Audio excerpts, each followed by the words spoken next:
My son-in-law robbed me, along with his expensive lawyers, ensuring I didn't keep a single penny of my husband's money. I spent a night on the street. When I saw security guards pushing a deaf beggar, I ran over and signed, "Are they hurting you?" The man froze, and suddenly, 8 black cars parked on the street. But when he revealed who he really was, everything changed. I'm glad to have you here. Follow my story until the end and comment the city you're watching from so I can see how far my story has reached. My name is Bernadette, and at 61 years old, I learned that everything I thought I knew about family was a lie. The call came at 3 in the morning on March 15th. Harold had collapsed at his office, they said. Heart attack. Massive. He was gone before the ambulance arrived. 42 years of marriage ended with a phone call from a stranger in scrubs who spoke in careful, practiced tones about how sorry he was for my loss. I remember sitting on the edge of our bed, still wearing Harold's old college t-shirt that I slept in, staring at the phone in my hand like it might take back the words. The house felt impossibly quiet. No more of Harold's gentle snoring, no more rustling of newspaper pages in the morning, no more off-key humming while he made his terrible coffee, just silence. The funeral was a blur of black clothes and casseroles. Our daughter Aspen stood beside me, her hand occasionally squeezing mine, but even then I could feel the distance. She kept glancing at her husband Curtis, seeking his approval for every gesture of comfort she offered me. It should have been a warning sign, but I was drowning in grief and grateful for any support. Curtis had always been smooth. When Aspen brought him home 5 years ago, Harold and I were charmed by his confidence, his ambitious talk about real estate investments and business ventures. He had this way of making you feel like you were part of something bigger, something important. Aspen glowed around him, and we thought we were watching our daughter find happiness. We were watching her disappear. 3 days after the funeral, Curtis suggested we meet to discuss practical matters. He arrived at our house on Maple Avenue with 2 men in expensive suits who introduced themselves as estate attorneys. I served coffee in my good china, the set Harold bought me for our 20th anniversary, and listened as they explained Harold's will in language that felt like it was designed to confuse rather than clarify. "Your husband was very thoughtful about protecting your future, Mrs. Brennan," the older lawyer said, shuffling through papers with practiced efficiency. "He established trusts and provisions that will ensure your comfort while also securing your daughter's inheritance." I nodded, trying to follow along. Harold had always handled our finances. I knew we were comfortable, that the house was paid off, that he had investments and life insurance. But the specific details had never been my area. That was my first mistake. "However," Curtis interjected, leaning forward with that concerned expression he'd perfected, "there are some complications we need to address. Dad made some unusual choices in his final months that could affect the estate's stability." Dad. He'd started calling Harold Dad after they married, and Harold had been pleased. Now the word felt like sandpaper against my grief. They spread documents across my dining room table, pointing to clauses and subsections that meant nothing to me. The lawyers spoke in gentle tones about tax implications and estate preservation, while Curtis nodded along like he understood every word. Aspen sat quietly beside him, occasionally glancing at me with what I thought was sympathy. "The bottom line," the younger lawyer finally said, "is that the house carries significant financial burden. The property taxes alone are nearly $8,000 annually, and there are maintenance costs, utilities, insurance. Your husband's pension and Social Security benefits will help, but they won't cover everything." I felt a chill that had nothing to do with the March weather. "What are you suggesting?" Curtis reached across the table and patted my hand. "We think it would be best if you moved in with Aspen and me, at least temporarily. We have plenty of space, and this way we can take care of you properly. Meanwhile, we'll handle selling the house and managing Dad's investments." The room spun slightly. Leave the house where Harold and I had built our life together? The garden where we'd planted roses on our first anniversary? The kitchen where we'd shared 40 years of morning coffee? "I don't understand," I said, my voice smaller than I intended. "Harold always said the house was mine." that I'd never have to worry about having a roof over my head. The lawyers exchanged a look. "Mrs. Brennan, your husband did love you very much, but the reality is that estates are complicated. There are debts to consider, obligations that need to be met. The trust arrangements your husband made actually protect you from having to deal with these financial burdens directly." "Trust arrangements?" I repeated. Curtis squeezed my shoulder. "Don't worry about the details, Mom. Aspen and I will handle everything. You just need to focus on healing." Mom, another word that had once warmed my heart, but now felt like a costume he was wearing. I looked at Aspen, searching her face for some sign of doubt, some indication that this felt wrong to her too, but she was staring at her hands, lips pressed together in that way she'd done as a child when she was trying not to cry. "What about my things?" I asked. "Harold's books? Our photos? The furniture we chose together? We'll make sure everything important comes with you," Curtis assured me. "But honestly, most of this furniture is pretty old. Aspen and I can help you pick out some nice new pieces that will fit better in our guest room." Our guest room, not your room or the spare bedroom. Their guest room, where I would be a visitor in my daughter's life. The lawyers left paperwork for me to sign, documents that would transfer the house sale proceeds into trust accounts and grant Curtis power of attorney to handle Harold's business affairs. They spoke about protecting assets and ensuring my future security, but all I heard was that I was being managed, organized, filed away like one of Harold's old business contracts. That night, I sat in Harold's reading chair, surrounded by 42 years of memories. The lavender potpourri I'd always kept on the side table had faded to nothing, but I could still smell traces of Harold's cologne on the throw pillow behind my head. The grandfather clock in the hallway marked each second with mechanical precision, a sound that had always comforted me but now felt like a countdown. I found Harold's reading glasses in the pocket of his cardigan, still hanging on the back of his chair. When I held them up to the light, I could see his fingerprints on the lenses, smudged from the last time he'd cleaned them. It was such a small thing, but it broke something inside me that had been holding together through pure stubbornness. I cried until I couldn't breathe. 2 weeks later, Curtis returned with a moving truck. He'd signed the papers I'd left on the kitchen counter, he said. Everything was arranged. The house would be on the market within the month, and the trust accounts were established to handle the proceeds. "You'll thank us later," he said, supervising as strangers loaded my life into cardboard boxes. "This is really the best thing for everyone." Aspen helped me pack my clothes and a few personal items that would fit in their guest room. When I tried to take Harold's books, Curtis gently explained that they didn't have space for them, but he'd make sure they went to someone who would appreciate them. "Maybe the library," he suggested. "Dad would have liked that." I wanted to scream that Harold's name was Harold, not Dad, and that those books contained his thoughts and dreams and the marginalia of a lifetime of learning. But Aspen was crying quietly as she folded my sweaters, and I didn't want to make things harder for her. The guest room in Curtis and Aspen's house was painted a neutral beige that reminded me of doctors' offices. They'd bought me a new bed, new dresser, new everything, all of it matching and practical and completely devoid of personality. My wedding photos looked awkward on the sterile nightstand, like artifacts from someone else's life. "Isn't this nice?" Aspen said, trying to sound cheerful. "We can spend more time together now, have coffee in the mornings, watch movies." But the coffee was always Curtis's preferred brand, bitter and strong, nothing like the mild breakfast blend Harold and I had shared.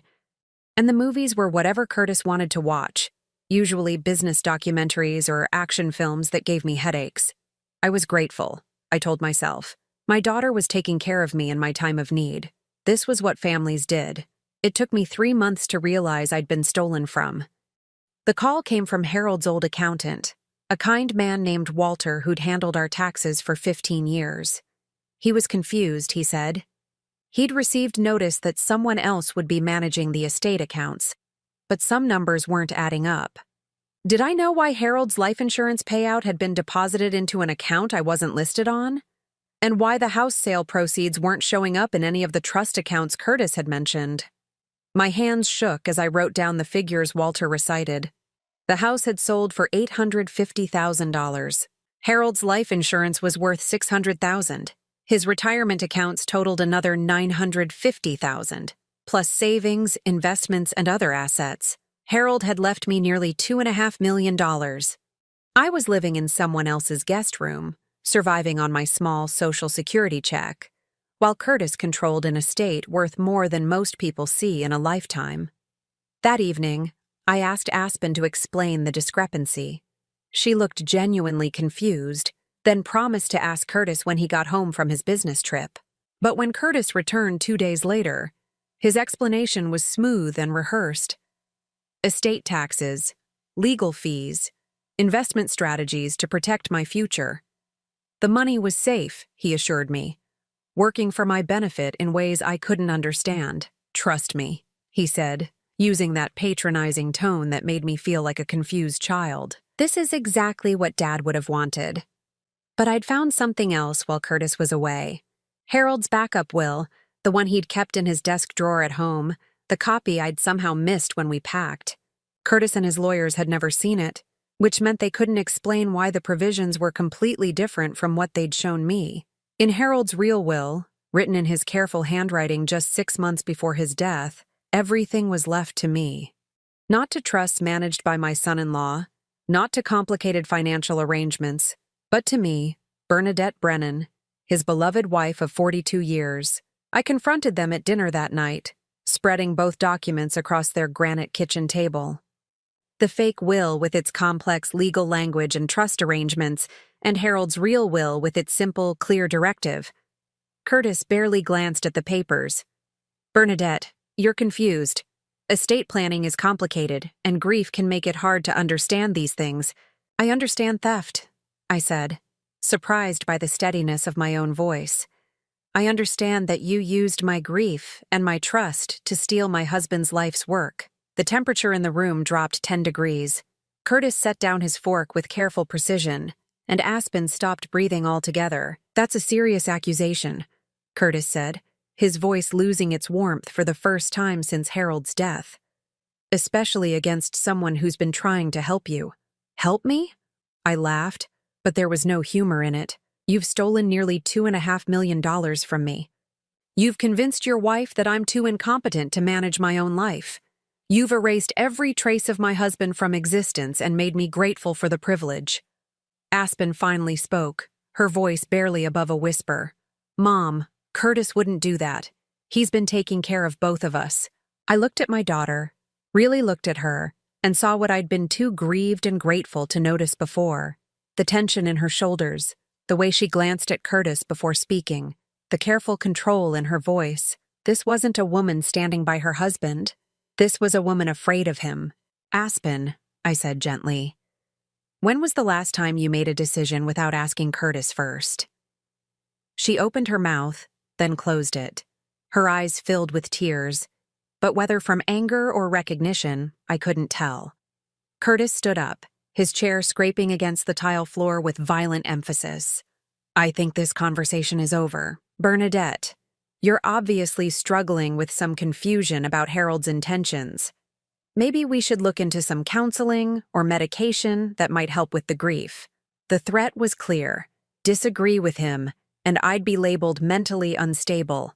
Challenge his control, and I'd be medicated into compliance. I gathered both wills and stood up as well, my movements deliberate despite the trembling in my hands. I want my money back.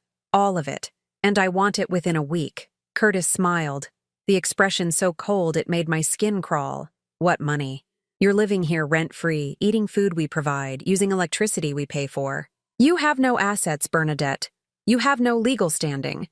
And you have no one else to turn to. He was right about the last part. Harold and I had lived quietly, keeping to ourselves. We had acquaintances but few close friends. No family besides Aspen. At 61, I was completely alone except for my daughter and the man who'd stolen my life. If you continue with these accusations, Curtis continued, I'll have to reconsider whether this living arrangement is working out. Aspen shouldn't have to deal with paranoid delusions on top of everything else. Aspen said nothing. She sat there staring at her untouched dinner, tears sliding down her cheeks, saying nothing. That's when I understood the true scope of what Curtis had done. He hadn't just stolen my money. He'd stolen my daughter. Slowly, carefully, over 5 years of marriage, he'd isolated her from me, made her dependent on his approval, convinced her that questioning him meant losing everything. And now he was using her love for me as leverage to ensure my silence. 3 days later, when I pressed the issue again, Curtis delivered his final ultimatum with Aspen standing silently beside him like a beautiful, broken doll. "Bernadette," he said, using my full name like a weapon, "I've spoken with our attorney. Your accusations are not only false, they're potentially actionable as defamation. If you continue spreading these lies, I'll be forced to pursue legal remedies, and given your current mental state and financial dependence, I don't think that would end well for you." He paused, letting the threat sink in. "However, I'm willing to overlook this episode if you accept that your grief has clouded your judgment and apologize for the distress you've caused Aspen." I looked at my daughter one more time, hoping for some sign that she knew what was happening, that some part of her remembered the woman who'd raised her, who'd taught her to be strong and independent, and never let anyone diminish her worth. But Aspen just stared at the floor, her hands folded in her lap like she was praying for this moment to end. "I need some air," I said. I walked outside into the April evening, the weight of betrayal settling around my shoulders like a winter coat I'd never be able to take off. Behind me, I could hear Curtis's voice through the window, low and soothing, probably explaining to Aspen how difficult it was to watch someone you care about lose their grip on reality. I had $23 in my purse and nowhere to go. As I walked into the cold night, I realized I had lost everything: my husband, my home, and now my only child. The night was colder than I expected for April, or maybe it just felt that way when you have nowhere warm to go. I walked for hours through neighborhoods that had once felt familiar, but now seemed foreign, like I was seeing them through different eyes, the eyes of someone who didn't belong anywhere. By midnight, I found myself at the downtown bus station, not because I had anywhere to go, but because it was one of the few places that stayed open all night. The fluorescent lights flickered overhead, casting harsh shadows that made everyone look sick and desperate. Maybe we were. I sat on a metal bench that was bolted to the floor, clutching my worn leather purse against my chest like it might anchor me to reality. Inside was my driver's license, Harold's reading glasses, a small photo of Aspen as a baby, and $23 in cash. Everything else I'd owned was either stolen by Curtis or locked away in his house, where my daughter sat in silence, pretending not to know what her husband had done. The bus station attracted all kinds of people at night. Shift workers heading home from late jobs, travelers stranded between destinations, and those of us who simply had nowhere else to be. I watched them come and go, each person carrying their own story of displacement or desperation, and tried not to think about how I'd become one of them. Around 2 a.m, the exhaustion finally overtook my anger and fear. I dozed fitfully, my head against the cold brick wall, waking every few minutes when someone walked by or a bus engine roared to life. I'd never spent a night away from a proper bed, never understood what it meant to be truly homeless, until I became it myself. Dawn brought no relief, just the harsh reality of a new day with nowhere to go and nothing to do with it. I used the station restroom to wash my face and try to make myself presentable, though presentable for what, I couldn't say. My reflection in the cracked mirror looked like a stranger, hollow-eyed, pale, wearing yesterday's clothes like a uniform of defeat. I spent $5 on coffee and a stale donut from the vending machine, then returned to my bench to plan my next move. Walter the accountant had given me copies of Harold's real will, but that meant nothing without money for a lawyer. Curtis controlled all the assets, and any attorney worth hiring would want payment up front. The legal aid office wouldn't open until Monday, and even then, estate disputes could take years to resolve. Years I didn't have. That's when I heard the commotion. Just outside the station's main entrance, 2 security guards were harassing a man who appeared to be homeless. From my vantage point, I could see the man was trying to communicate with them, but his gestures seemed urgent and frustrated, like someone trying to explain something important to people who weren't listening. "Move along, buddy," one of the guards said loudly.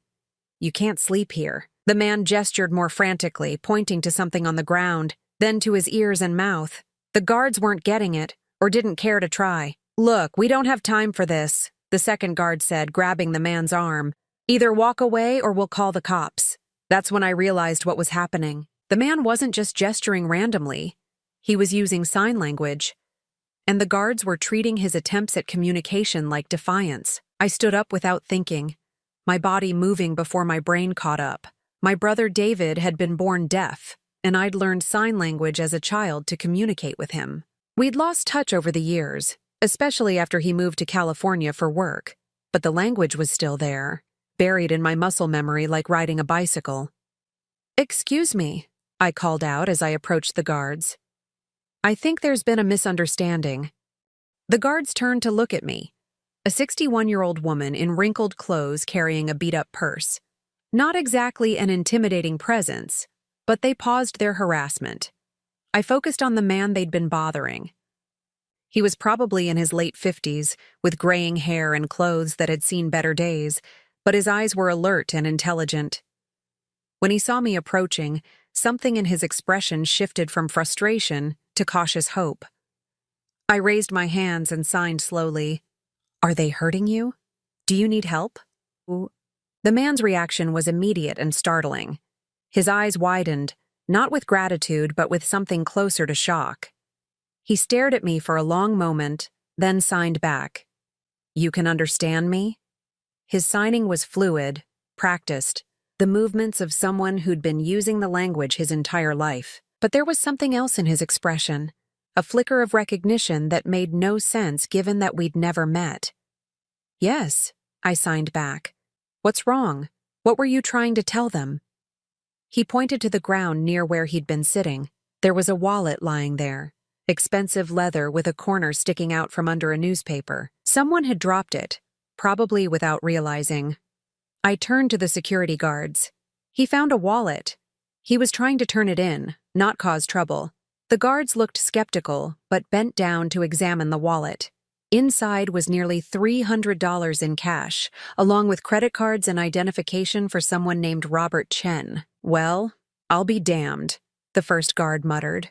"Why didn't he just say that?" "He did," I replied, trying to keep the edge out of my voice. "You just weren't listening." The guards took the wallet to turn in to Lost and Found, leaving me alone with the man who'd been trying to do the right thing. He was still staring at me with that odd intensity, like he was trying to solve a puzzle.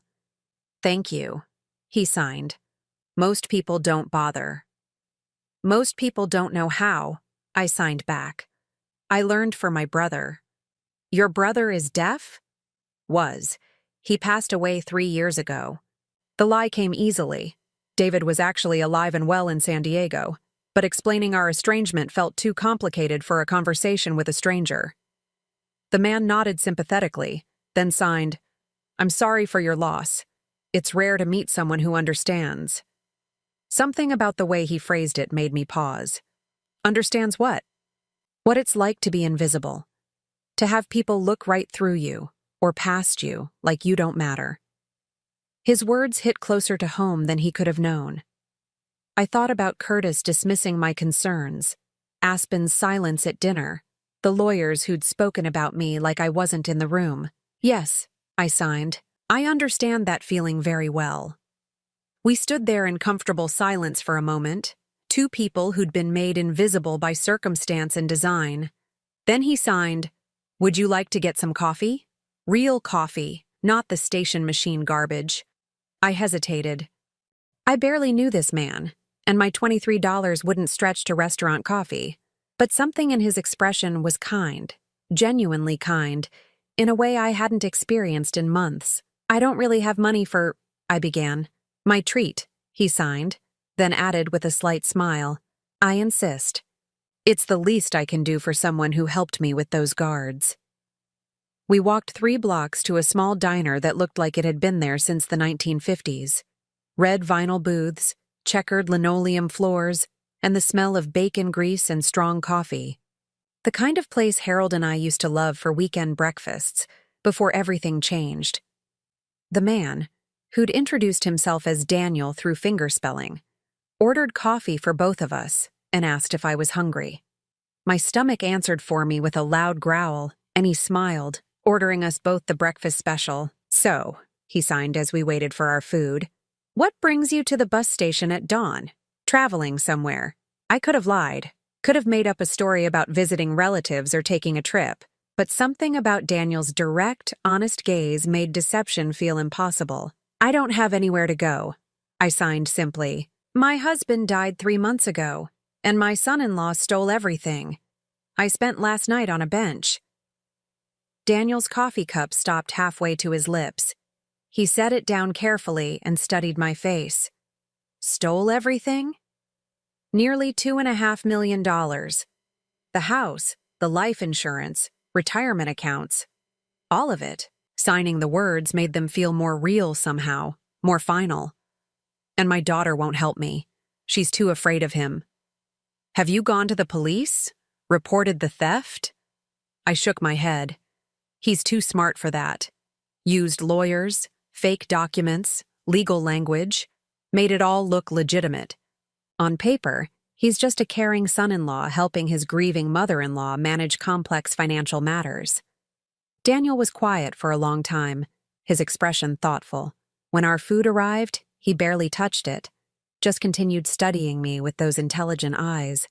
"What was your husband's name?" he finally asked. "Harold. Harold Brennan." I smiled despite everything. "He was a good man. Worked as an insurance adjuster for 37 years. Never missed a day. Coached Little League on weekends. Fixed neighbors' lawnmowers for free. The kind of person who made the world a little better just by being in it. And now his life's work is funding your son-in-law's lifestyle." Yes, the word came out bitter, angry. "Curtis is probably at a car dealership right now, picking out something expensive and unnecessary with my husband's money." Daniel reached across the table and touched my hand gently. The gesture was surprisingly warm, comforting in a way that made my eyes water. "I'm sorry," he signed. "You deserve better." Harold deserved better. "Thank you." I wiped my eyes with the paper napkin. "I'm not usually like this. I don't usually fall apart in front of strangers." "You're not falling apart. You're grieving.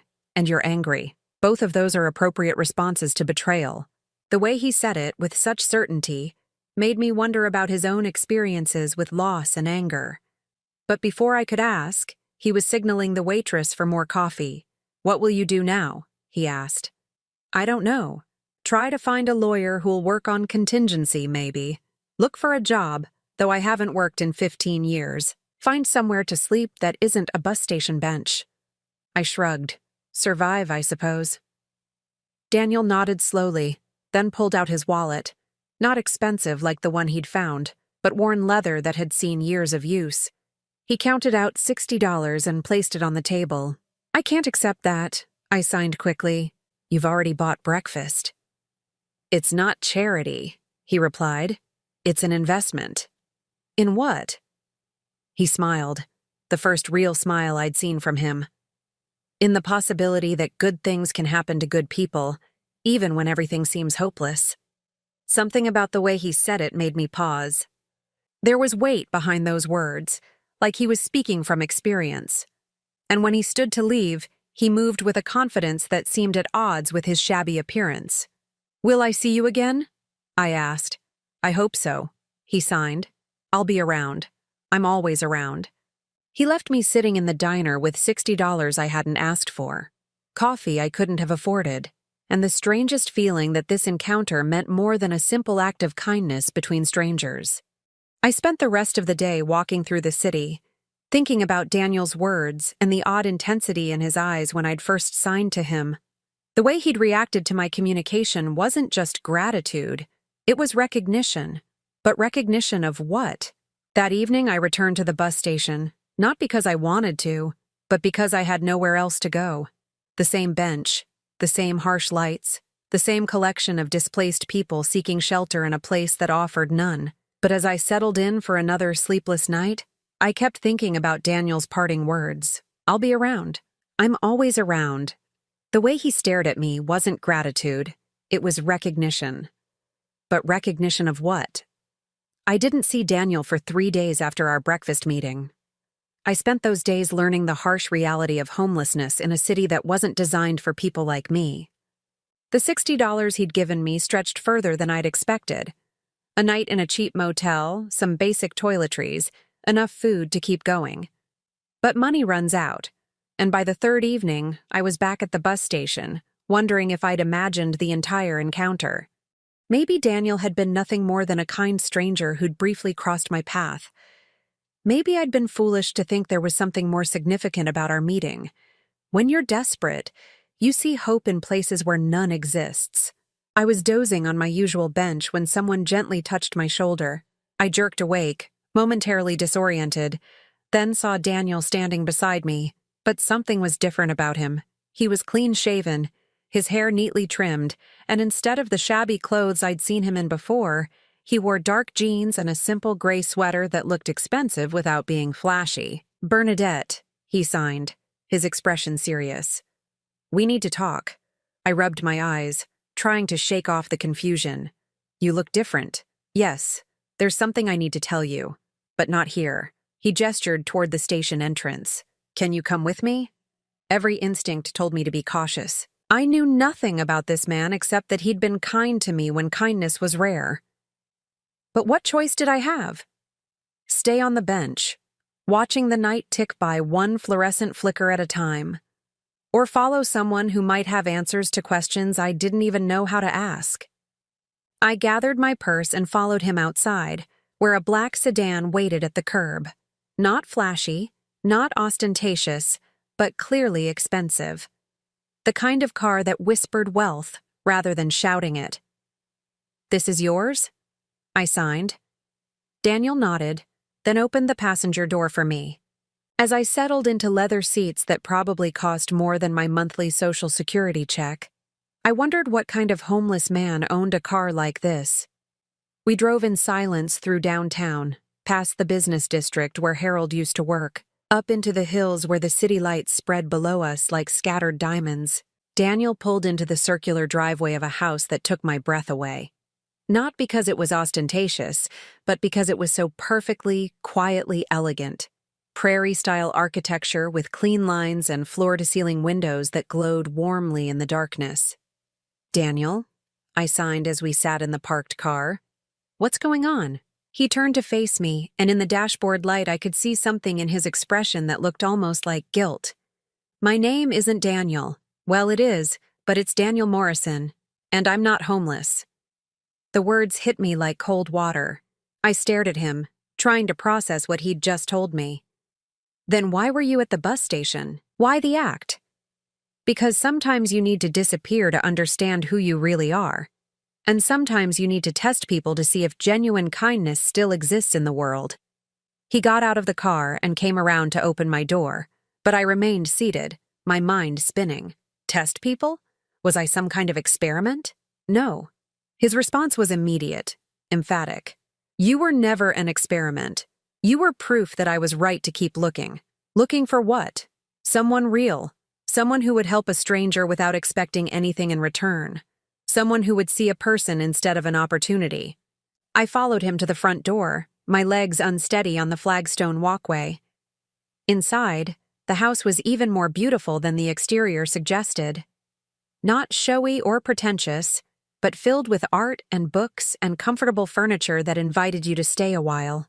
The kind of home Harold and I had always dreamed of having when we retired. Daniel led me to a living room where a fire crackled in a stone fireplace.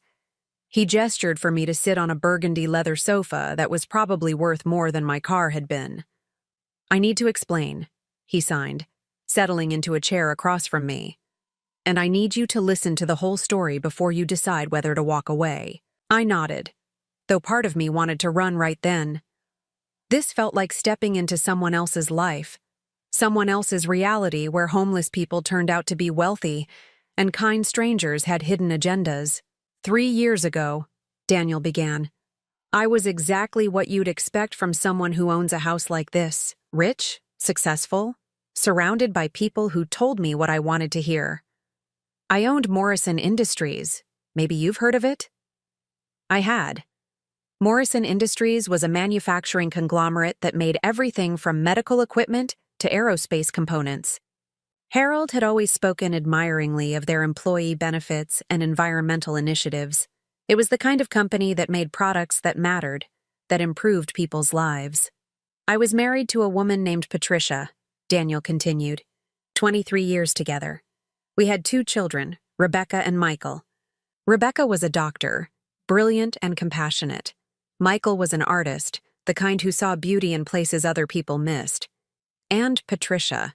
He paused, his expression softening. Patricia could make anyone feel like they were the most important person in the room. I waited, sensing that the story was about to take a dark turn. They died in a car accident 2 years ago, all 3 of them coming home from Rebecca's wedding. A drunk driver ran a red light and hit them head-on. His hands moved slowly, each sign weighted with grief. I wasn't with them because I was at the office, working on some deal that seemed important at the time. Daniel, I'm so sorry. After the funeral, I discovered something that changed everything I thought I knew about my life. Patricia had been having an affair with my business partner for 5 years. My children knew about it but had agreed to keep quiet to protect me. And my business partner had been systematically embezzling money from the company to fund his lifestyle with my wife. The cruelty of it took my breath away. To lose your family and then discover that your life had been built on lies seemed like more than any person should have to endure. The betrayal hurt more than the grief, Daniel continued. Not just Patricia's affair, but the fact that my children had felt they needed to protect me from the truth. That everyone around me had been lying, pretending, performing their roles while stealing pieces of my life. What did you do? I sold the company, liquidated everything, put the money in trusts and foundations where it could do some good. Then I disappeared. He gestured around the room. This house belonged to my grandfather. It's the only property I kept, because it holds memories from before everything went wrong. But why the Homeless Act? Why pretend? Daniel stood and walked to the fireplace, staring into the flames. Because I wanted to know if there were any genuinely good people left in the world. People who would help someone who couldn't help them back, who had nothing to offer in return. I've spent the last year living on the streets, testing humanity. And what did you find? Mostly what you'd expect. People who walked past. People who were cruel. People who pretended not to see. But occasionally, he turned back to me, his expression brightening. Occasionally, I found someone like you. I felt my cheeks flush. I didn't do anything special. I just translated what you were trying to tell those guards. You saw a person in distress and you helped. No hesitation, no calculation of what you might gain. You were homeless yourself, carrying everything you owned in a beat-up purse. And you still stopped to help a stranger. Do you have any idea how rare that is? I thought about Curtis, about how he'd calculated every interaction for maximum personal benefit. About Aspen, who'd stopped trusting her own judgment because questioning Curtis's motives was too dangerous. About the lawyers who'd stolen from me while wearing sympathetic expressions. Maybe rarer than I thought, I admitted. Daniel returned to his chair, leaning forward with an intensity that made me pay closer attention. Bernadette, I want to help you get your life back, not as charity, but as partnership. You've shown me that decent people still exist. Let me show you that justice is still possible. I don't understand. I still have resources, legal connections, investigative contacts, financial leverage. Curtis thinks he's untouchable because he's covered his tracks with lawyers and paperwork. But there's always a way to expose the truth if you know where to look. I stared at him, trying to process what he was offering. Why would you do that? You don't know me. I know enough. I know you helped a stranger when you had every reason to focus on your own problems. I know you loved your husband enough to fight for his legacy even when it seemed hopeless. I know you're stronger than Curtis thinks you are. And if we can't prove what he did, if his lawyers are too good, his paperwork too convincing, Daniel smiled, the expression transforming his entire face. Then Curtis has never dealt with someone who has $47 million and nothing left to lose. The number hit me like a physical blow. $47 million. The kind of wealth that could move mountains, topple governments, certainly expose one greedy son-in-law's theft. You're serious about this, I said. Deadly serious. But I need you to understand something first. His expression grew solemn. This won't be gentle. When we go after Curtis, it won't be enough to just get your money back. He needs to face consequences for what he's done. Not just to you, but to Aspen. He's stolen her agency, her independence, her ability to trust her own judgment. That's abuse, and it needs to stop. I thought about my daughter's silence at dinner, the way she'd looked at her hands instead of defending me, the careful way she'd spoken, always checking Curtis's reaction before expressing any opinion of her own. What about Aspen? If we destroy Curtis, what happens to her? She gets her life back. It might hurt at first, but eventually she'll understand that we gave her the greatest gift possible, the truth.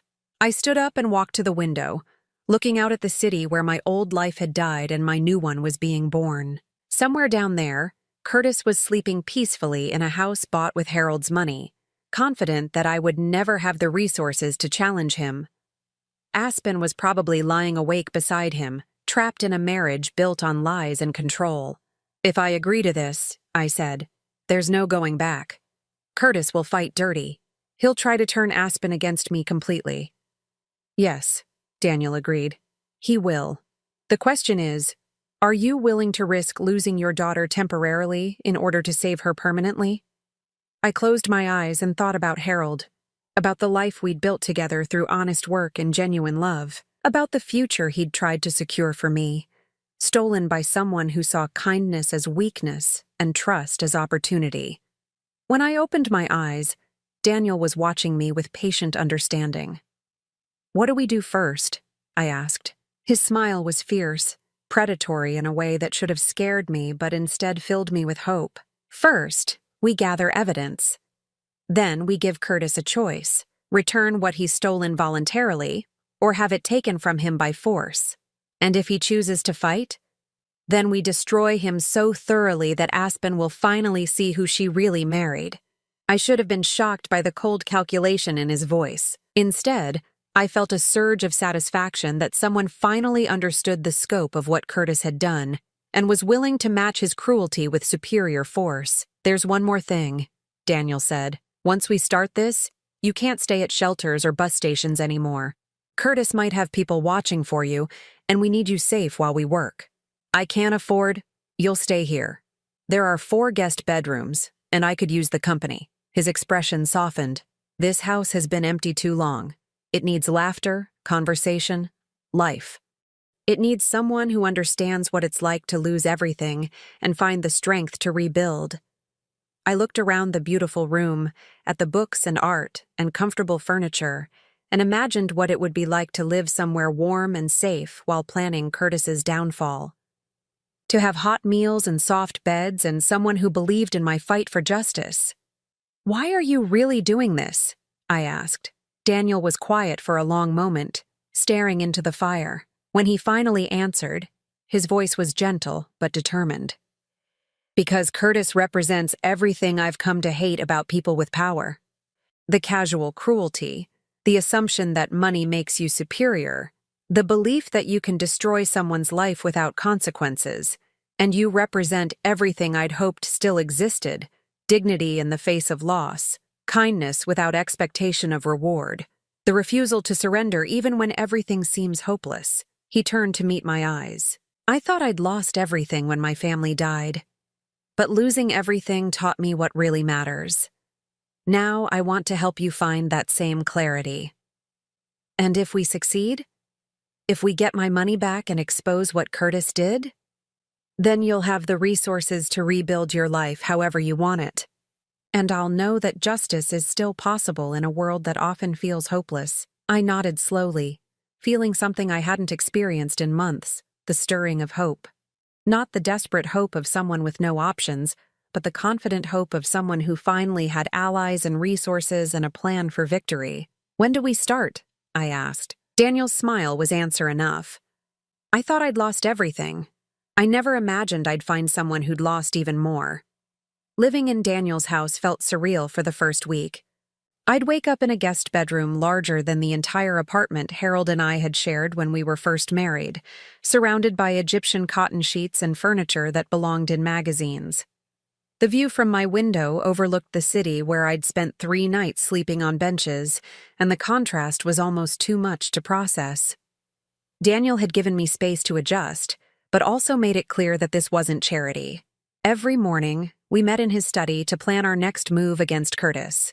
The room was lined floor to ceiling with law books, financial texts, and investigative resources that made it clear Daniel had been preparing for this kind of battle long before we met. The key to exposing Curtis, he explained on our 4th day, is understanding that men like him always make the same mistakes. They get greedy, they get careless, and they underestimate the people they've wronged. He'd hired a team of investigators, the kind of professionals who specialized in uncovering financial fraud and corporate malfeasance.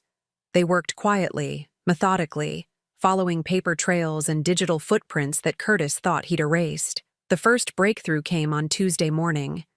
Daniel's lead investigator, a sharp-eyed woman named Catherine Walsh, arrived with a thick folder and a satisfied expression. "Your son-in-law is not as clever as he thinks," she announced, spreading documents across Daniel's mahogany desk.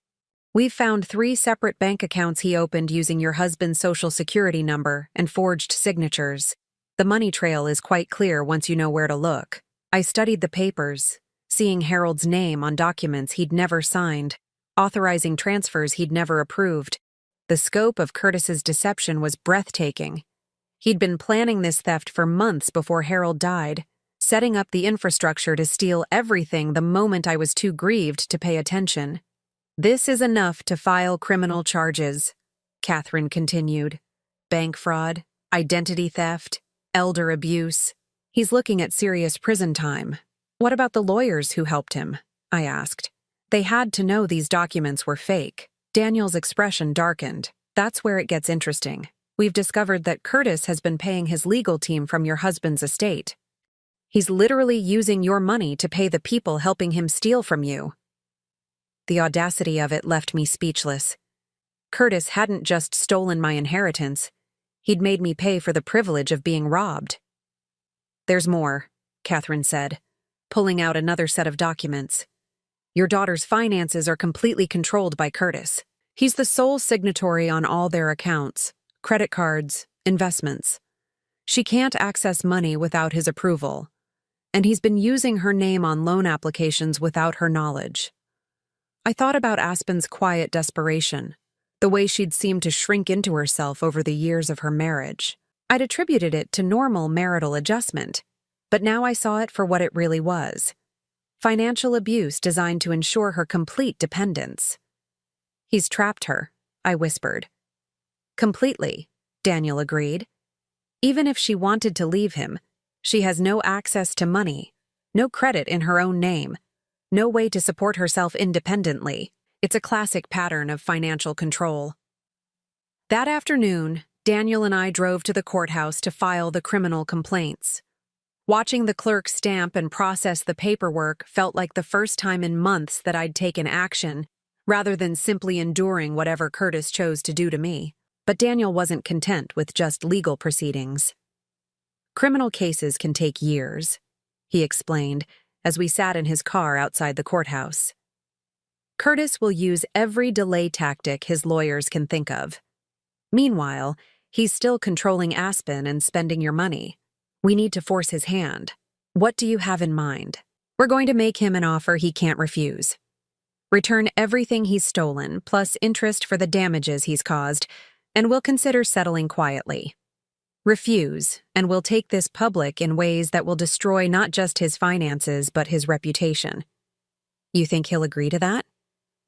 Daniel's smile was cold as winter. "No, men like Curtis never voluntarily give up power. But his refusal will give us everything we need to justify what comes next." The confrontation was scheduled for Friday afternoon at Daniel's lawyer's office. Curtis arrived with 2 attorneys and an expression of supreme confidence that evaporated the moment he saw me sitting beside Daniel at the conference table. "What is this?" Curtis demanded, his smooth charm nowhere in evidence. "Bernadette, what are you doing here, and who is this man?" "My name is Daniel Morrison," Daniel replied calmly, "and I'm here because Bernadette asked for my help recovering the assets you've stolen from her." Curtis's lawyers immediately went into damage control mode, insisting that all estate matters had been handled legally and appropriately. But I could see the panic starting to creep into Curtis's expression as Daniel's attorney laid out the evidence piece by piece: the forged signatures, the fake bank accounts, the unauthorized transfers, the legal fees paid from my husband's estate to fund Curtis's theft. Each revelation hit Curtis like a physical blow, and by the time they finished presenting the evidence, his face was ashen. "This is all circumstantial," one of Curtis's lawyers insisted, but his voice lacked conviction. "Is it?" Daniel asked pleasantly. "Catherine, would you mind playing the recording?" The investigator pressed play on a small device, and Curtis's voice filled the conference room. He was talking to someone, his other lawyer, based on the content, discussing how to manage Bernadette's expectations and ensure she didn't cause problems with the estate arrangements. "The old woman doesn't understand finance," Curtis's recorded voice said with casual contempt. "She'll sign whatever we put in front of her as long as we frame it properly." Harold was the same way, too trusting for his own good. I watched my son-in-law's face crumble as his own words played back, revealing his true opinion of the people he'd claimed to care about. The man who'd called Harold Dad had viewed him as nothing more than a mark to be exploited. "We also have video footage of you entering several banks with forged documents," Catherine added helpfully. "Amazing what security cameras capture these days." Curtis's lawyers were whispering urgently in his ears, but I could see from his expression that he knew the game was over. The evidence was overwhelming, damning, impossible to explain away. "What do you want?" Curtis asked finally, his voice barely above a whisper. Daniel leaned forward, his tone conversational, but his words cutting. "Full restitution. Every penny you've stolen, plus 3% annual interest for damages. Transfer of the house back to Bernadette's name. Resignation from any role in managing Harold's estate. And a formal apology acknowledging what you've done.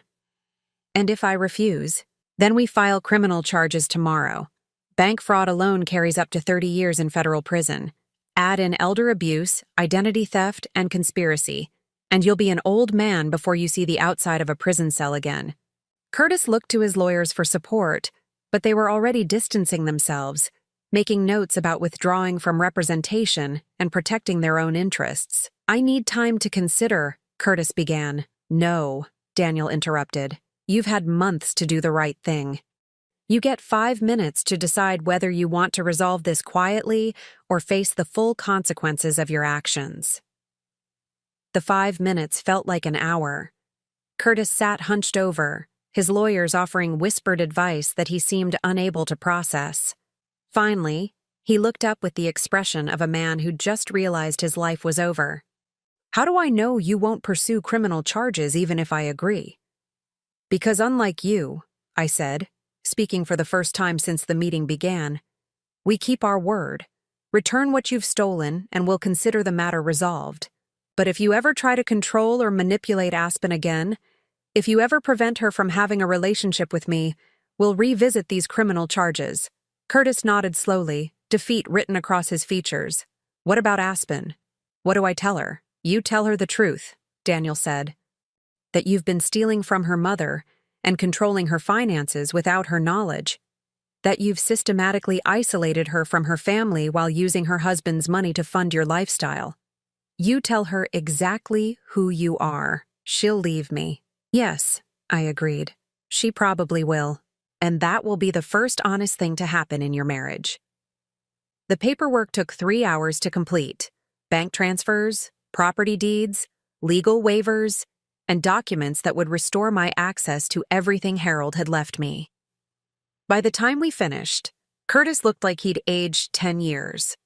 As his lawyers packed up their materials, Curtis turned to me one last time. "You know she won't forgive you for this, Aspen.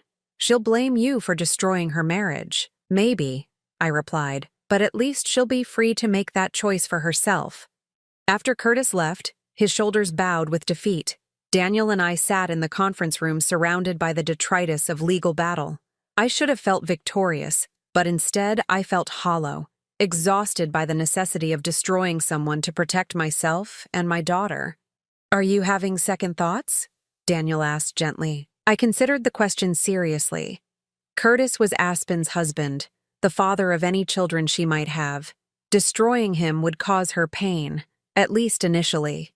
But leaving him in power would have destroyed her slowly, year by year, until she forgot she'd ever been strong enough to make her own decisions. No, I said finally. He made his choices. Now Aspen gets to make hers. Daniel nodded approvingly. The hardest part is over. Now we see if your daughter is ready to reclaim her life. That evening, as I sat in Daniel's living room with Harold's reading glasses in my lap and 47 years of marriage photos spread across the coffee table, I thought about the woman I'd been 6 months ago, grieving, trusting, grateful for whatever scraps of kindness Curtis chose to offer. That woman wouldn't have recognized the person I'd become. Harder, certainly, but also stronger. More clear-eyed about human nature and the price of naive trust. Tomorrow, Curtis would have to face Aspen and explain what he'd done. She would have to choose between the comfortable prison of her marriage and the uncertain freedom of independence. And I would have to live with the consequences of forcing that choice upon her.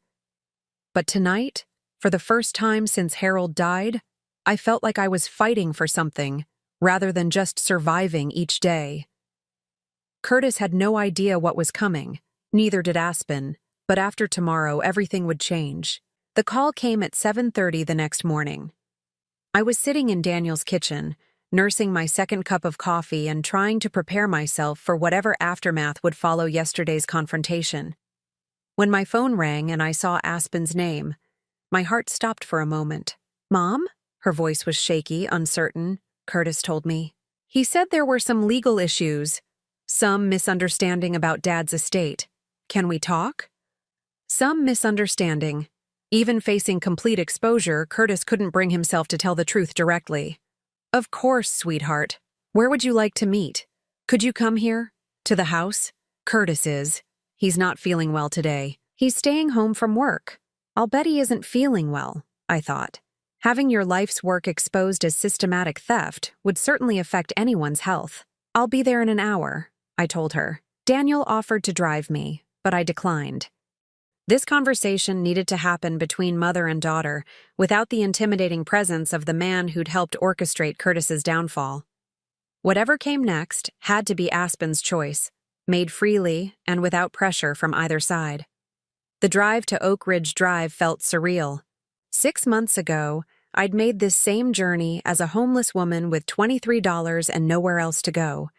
Today, I drove my own car, Harold's old Honda, retrieved from the impound lot where Curtis had abandoned it, wearing clothes I'd bought with my own restored money, carrying legal documents that proved my vindication.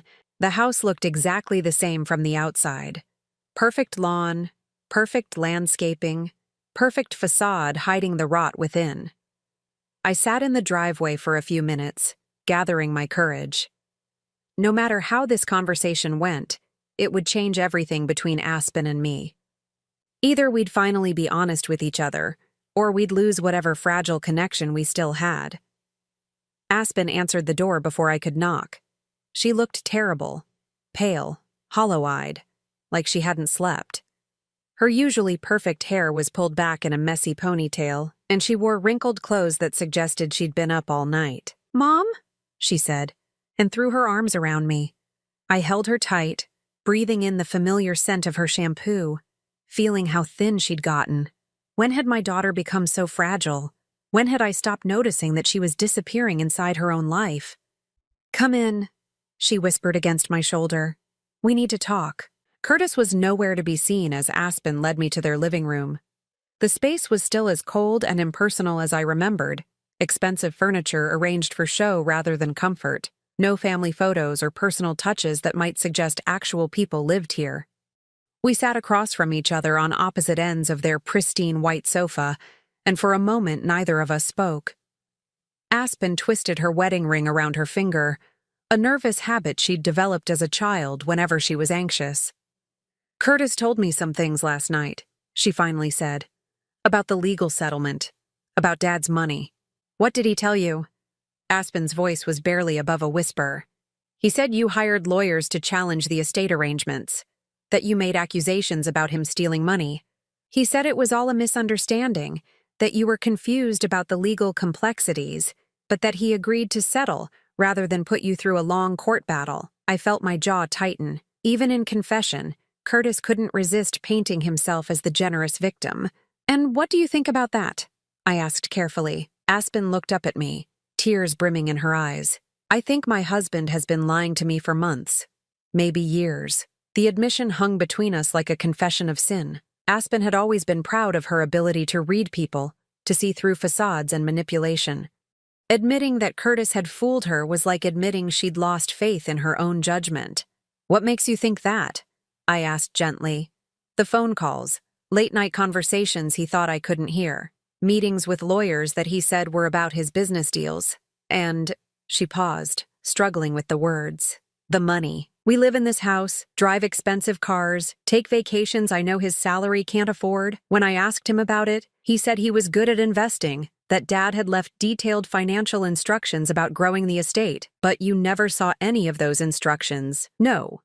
Curtis said they were too complicated for me to understand, that I should focus on our family while he handled the business details."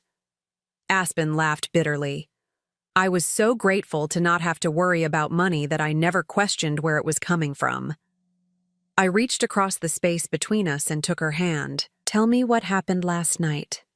Aspen closed her eyes, her voice breaking as she continued. "He came home from his meeting looking like he'd seen a ghost.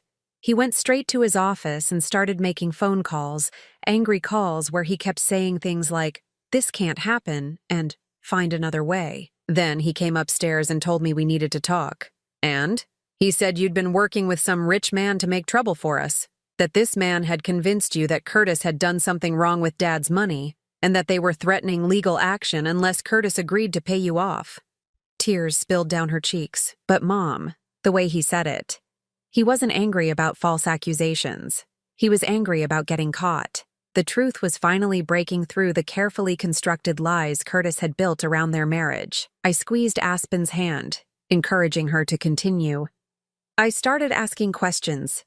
Real questions, not the gentle ones I'd learned to ask to avoid upsetting him. I asked to see the financial documents, the investment records, proof of where our money was really coming from. Aspen's voice hardened. He refused.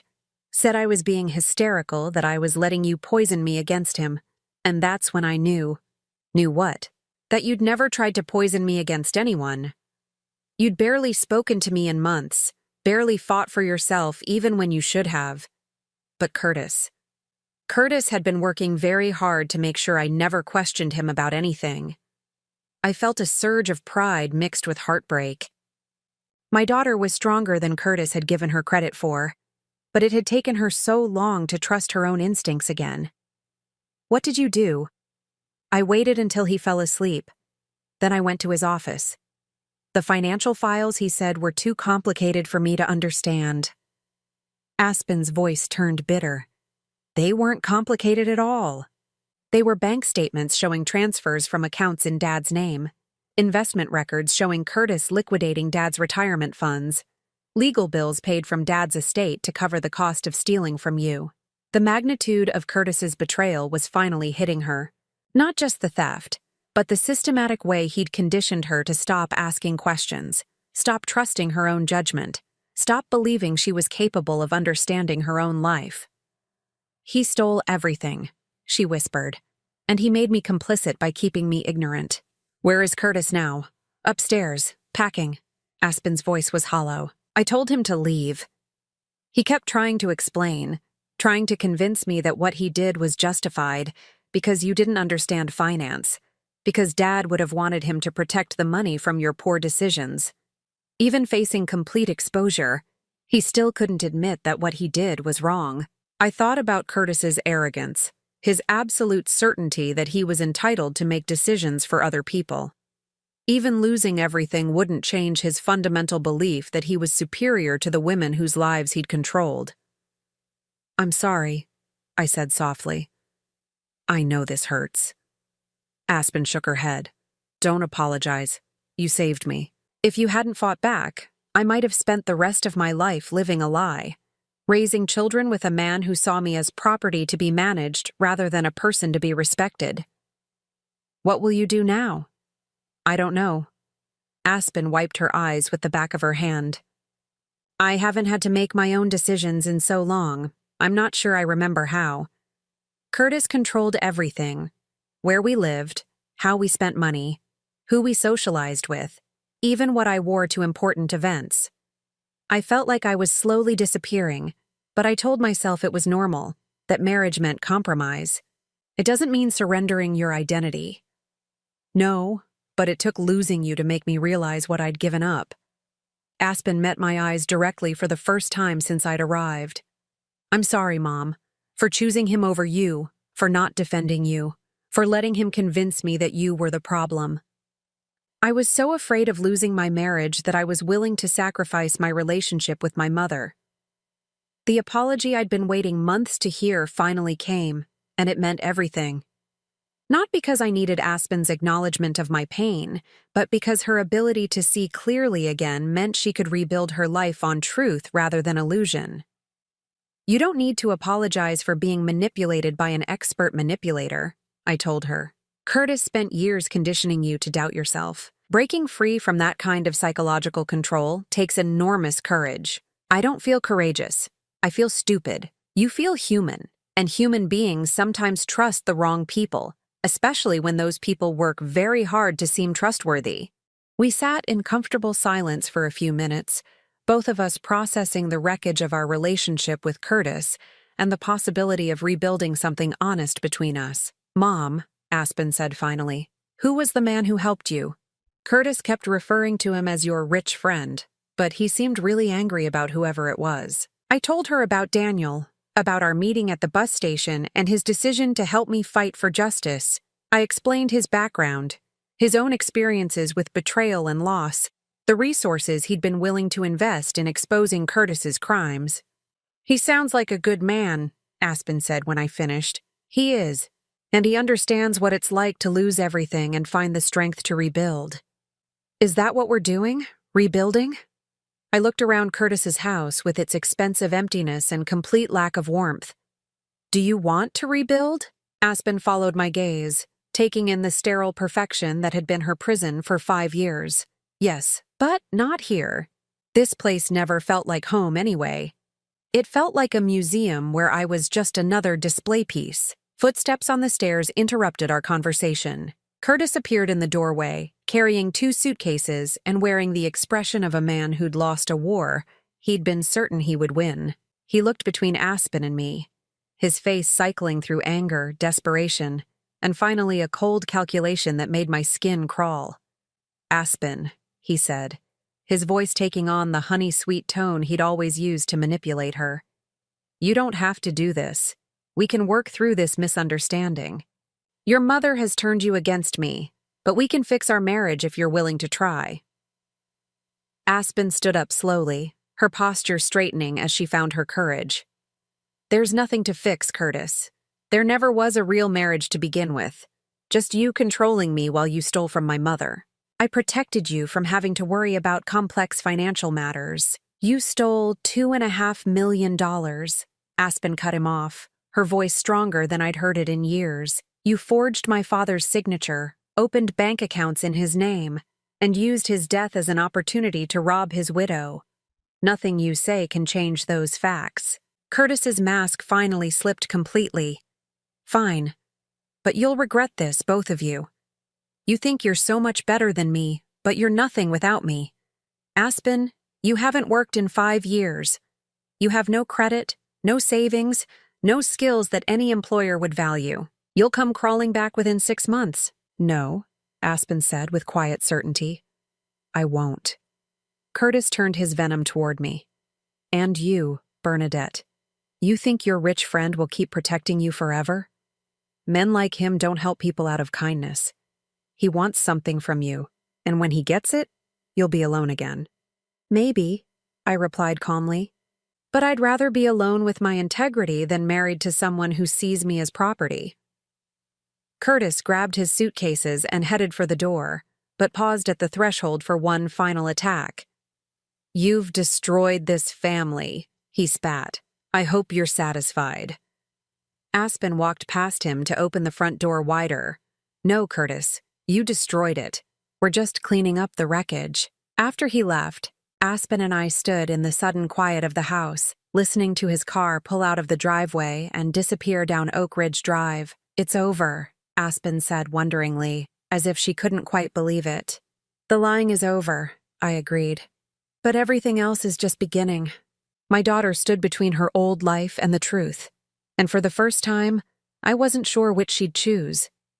6 months later, I stood in the kitchen of my new home, watching Aspen plant tomatoes in the garden Harold and I had dreamed of having someday.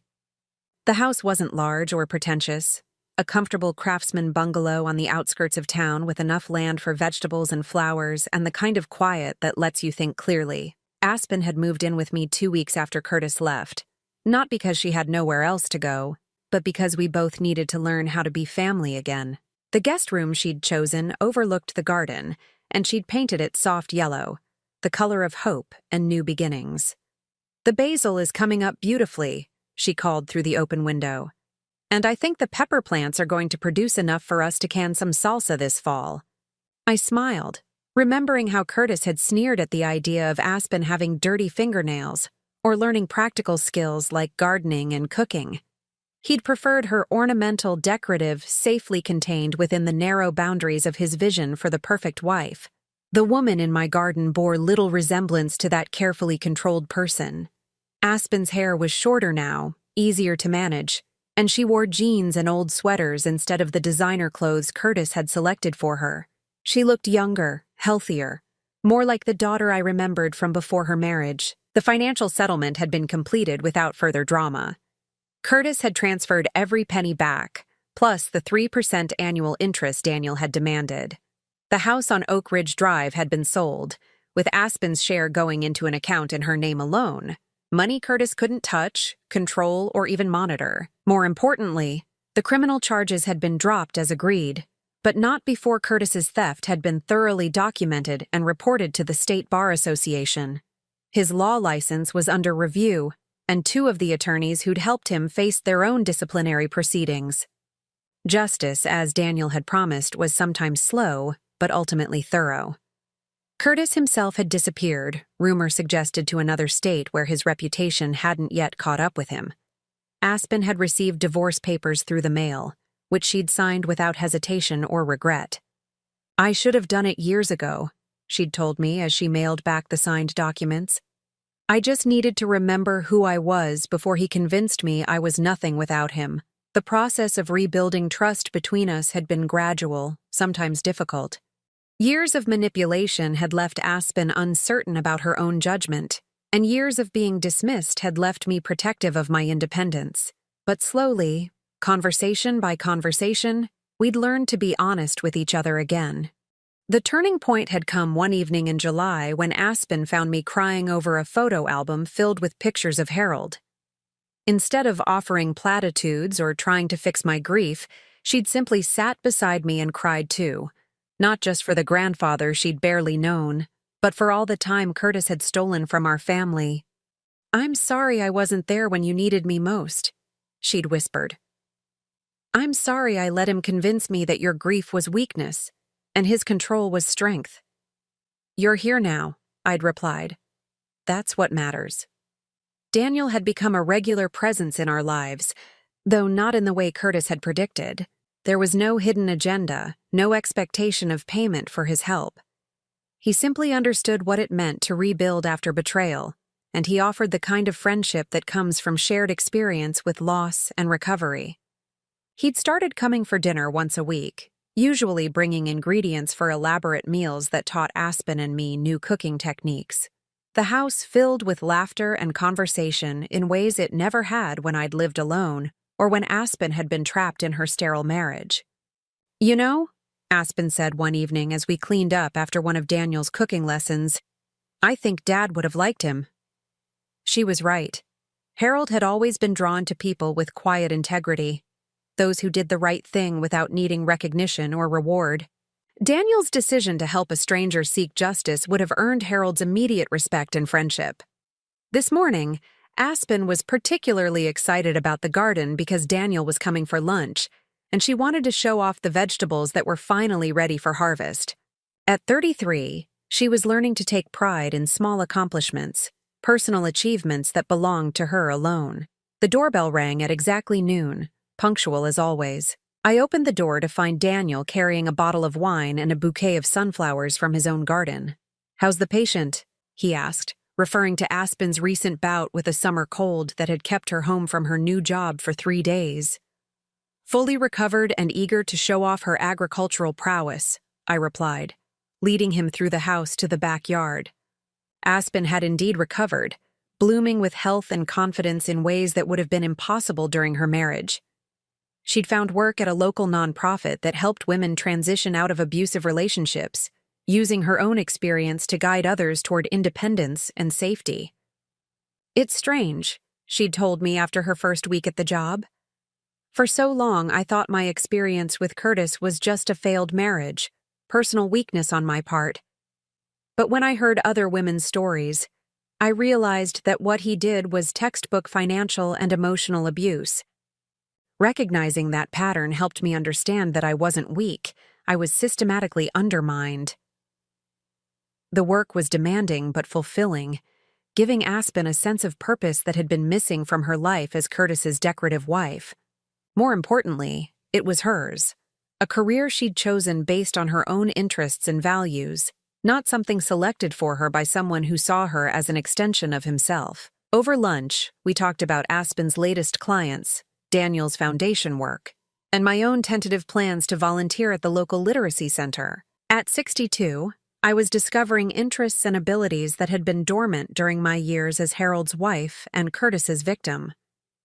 "You know what I realized yesterday?" Aspen said as we finished our meal.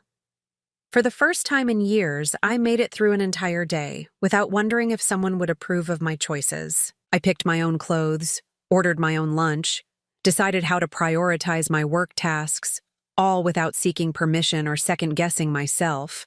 "How did it feel?" Daniel asked. "Terrifying at first, then liberating, then normal, the way it should have been all along." This was the gift Daniel had given us both. Not just the money and legal resources to fight Curtis, but the reminder that justice was possible and that people could choose truth over comfortable lies.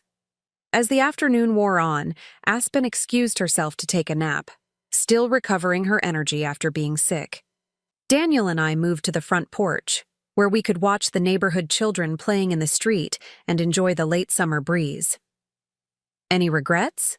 Daniel asked, the question he'd posed periodically over the past months. "About Curtis? No. About the years it took me to fight back? Sometimes." I considered the question seriously. "What about you? Any regrets about helping a stranger who turned your quiet life upside down?" Daniel smiled, the expression transforming his face in the way that always reminded me why Harold would have liked him. "My life was too quiet. I needed the reminder that good things could happen when good people work together. And now? Now I remember why it's worth trying to make the world a little better, one injustice at a time."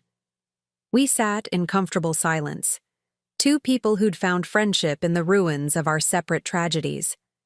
Neither of us was looking for romance or the complications of rebuilding lives already shadowed by loss. Instead, we'd discovered something rarer and perhaps more valuable: the companionship of shared understanding. "Daniel," I said as the sun began to set behind the mountains, "what you did for us, there's no way to repay that kind of generosity." "You already have repaid it," he replied.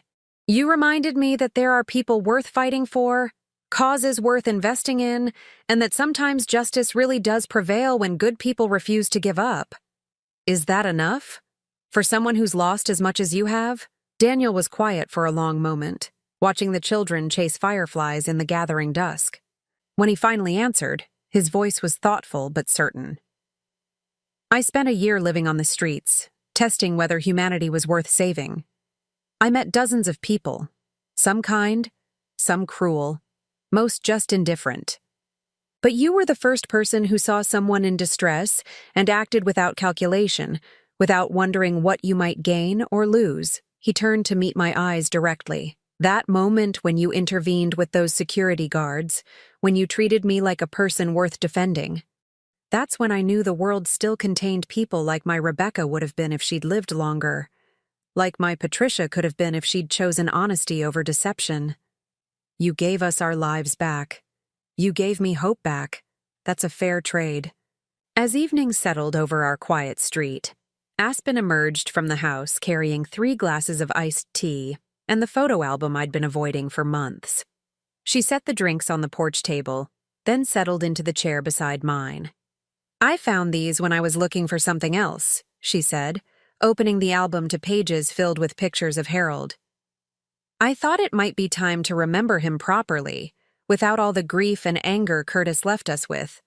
We looked through the photos together, Harold teaching a young Aspen to ride a bicycle, Harold and me dancing at our 25th anniversary party, Harold reading in his favorite chair with his glasses sliding down his nose, pictures of a good man who'd worked hard, loved well, and deserved to be remembered with joy rather than sorrow. "He would have been so proud of you," I told Aspen as we lingered over a photo of her college graduation, Harold beaming beside her in his ill-fitting suit, standing up to Curtis, building a new life, helping other women find their strength. "This is exactly who he hoped you'd become."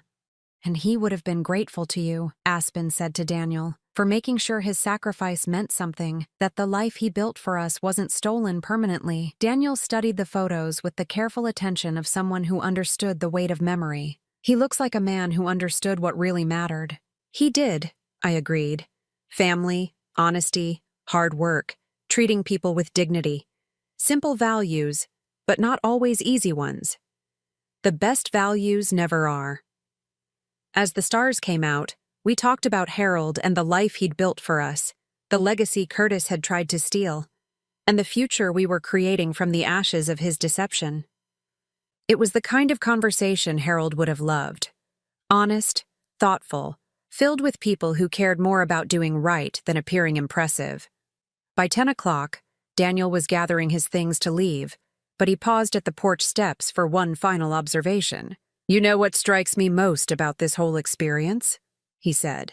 Curtis thought he was so clever, manipulating 2 women he considered weak and naive. But in the end, his victims turned out to be stronger than his lies, and his assumption of superiority became his downfall. "Poetic justice," Aspen observed. "The best kind," I agreed. After Daniel left, Aspen and I sat on the porch a little longer, listening to the night sounds of our peaceful neighborhood. Tomorrow would bring new challenges, new decisions to make independently, new opportunities to choose courage over comfort. But tonight, we were simply a mother and daughter who'd survived betrayal and found each other again. We were women who'd learned that family isn't about blood or obligation, but about choosing to support each other's growth and freedom. And we were proof that sometimes, when everything seems lost, the most powerful response is not anger or revenge, but the quiet determination to rebuild something better from the ruins. "Mom," Aspen said as we finally went inside, "thank you for never giving up.